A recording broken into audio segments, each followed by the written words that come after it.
Hey Jenny, thanks for deciding to watch my little creatures for me. When you come, their cage is going to look a little bit of a mess. They kind of are pretty active at night. What I tend to do when I first are getting them ready for bed is I'll take out any old dishes, and this little dish right here is one. You can see there's little poops in it. I usually will just throw that in the dishwasher. This little strip of liner right here usually goes right up here on this shelf. And if it gets gross looking, I have replacement liners and things in these containers underneath here. In here you can see I've just got basically remnants of old t-shirts. I have little squares, and then I have longer strips usually, which will probably be there. If not, you just use whatever you can find in here. These old PJ pants would work too.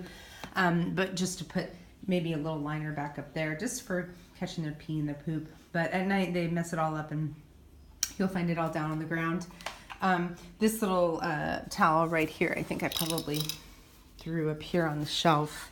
I just kind of put little padding pieces in, like these little smaller pieces I put inside of these little baskets here and inside of their little hidey huts, like in that little pink one in the back there, and then under there. So this guy right here, I think this longer one, I probably threw up inside of this hammock up here. I just give him like places to hide and little snuggies to snuggie in. Sometimes that little box of balls will have balls missing. It's just a little play area for them, and I'll just put the little pom-pom balls back inside. Anyways, I kind of straighten out their little gym, and then I pull out their cups. I usually pull this one out, and I pull this one out.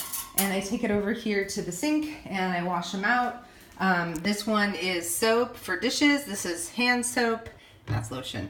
And I actually tend to use the sponge that is under the sink. It's kind of my grosser sponge that I use for the animal stuff. So I clean these two dishes right here out with that and some dish soap, and then you're ready to go. So what I usually do to feed them is in this door space right here, I have their food, which is in ice cube shapes.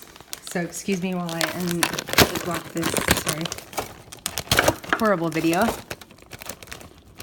Okay, sorry. So I take one of these ice cubes and I just put that in one of the containers and it will melt down. And then the second container, what I'll do is I'll take some of these frozen pea, corn, mixed veggies, and I just put a few in here. Usually they actually don't eat this. They tend to only eat the corn.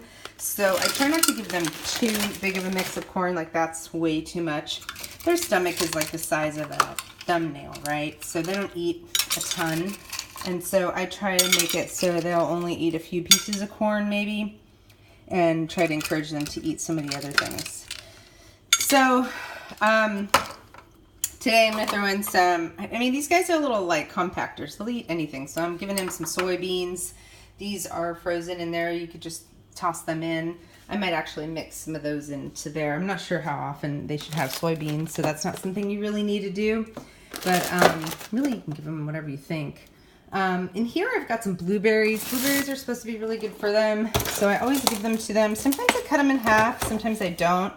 They haven't really eaten blueberries for me yet, but I keep offering them, hoping that one of these days they're going to go for it. So, you know, I usually give them about 4 or 5, just because you'll probably see it the next day when you're cleaning this stuff out.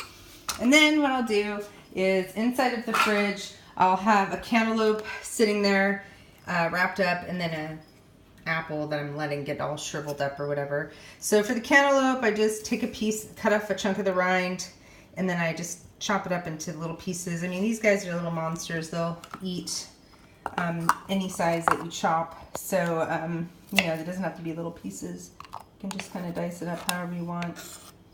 This really should only take you like literally like 5 minutes to do this whole process. And then with the apple, I tend to cut off the, see if I can hold the video under my chin, but I tend to cut off the skin. And then I don't know if you can even see this, cut some pieces of apple in there.